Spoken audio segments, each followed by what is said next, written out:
کسی بھی اہم امر کے پیش آنے، مصیبت کے نازل ہونے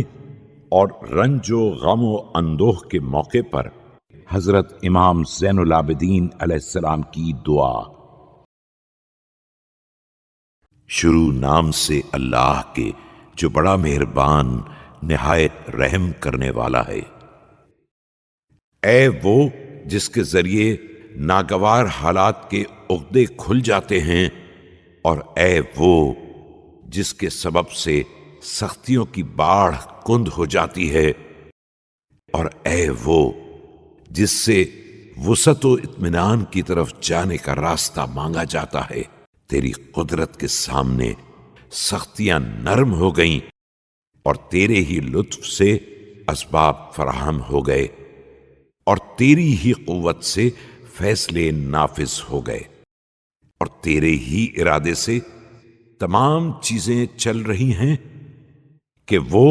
تیری مشیت کی بلا کہے پابند ہیں اور تیرے ارادے کے سامنے بغیر منع کیے ہوئے رکی ہوئی ہیں۔ تو ہی ہے جسے اہم امور میں پکارا جاتا ہے، اور تو ہی ہے جس سے مشکلات میں پناہ مانگی جاتی ہے۔ کوئی مصیبت تیرے بغیر رفع نہیں ہو سکتی ہے اور کوئی مشکل تیرے بغیر حل نہیں ہو سکتی ہے۔ اس وقت میرے اوپر وہ مصیبت نازل ہو گئی ہے جس کے بوجھ نے مجھے تھکا دیا ہے، اور وہ آفت آ پڑی ہے جس کی سنگینی نے مجھے عاجز کر دیا ہے۔ تو نے ہی اسے اپنی قدرت سے وارد کیا ہے، اور تو نے ہی اپنی طاقت سے اس کا رخ میری طرف موڑ دیا ہے، اور اب وارد ہو جانے والے کو نکالنے والا اور آنے والے کو موڑنے والا اور بند دروازوں کا کھولنے والا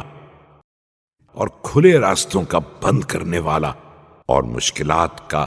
آسان کرنے والا اور بے سہارا کی امداد کرنے والا تیرے علاوہ کوئی نہیں ہے۔ لہذا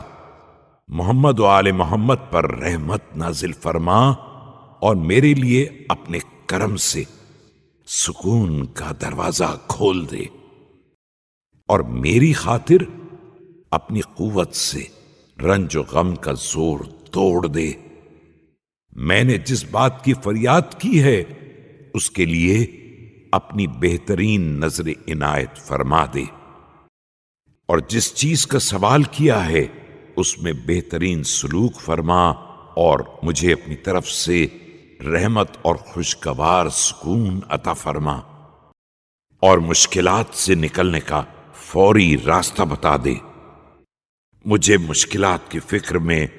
مبتلا ہو کر واجبات کے خیال اور مستحبات کے استعمال سے غافل نہ ہونے دینا کہ میں اس نازل ہونے والی مصیبت کی بنا پر تنگ دل ہو گیا ہوں، اور اس حادثے کا بوجھ اٹھانے کی بنا پر رنج و غم سے بھر گیا ہوں، اور تو اس بلا کے ٹالنے پر قادر ہے جس میں میں مبتلا ہو گیا ہوں، اور اس مصیبت کو دفع کر سکتا ہے جس میں واقع ہو گیا ہوں۔ تو اب یہ کرم فرما دے، اگرچہ میں اس کا حقدار نہیں ہوں، اے عرش عظیم کے مالک۔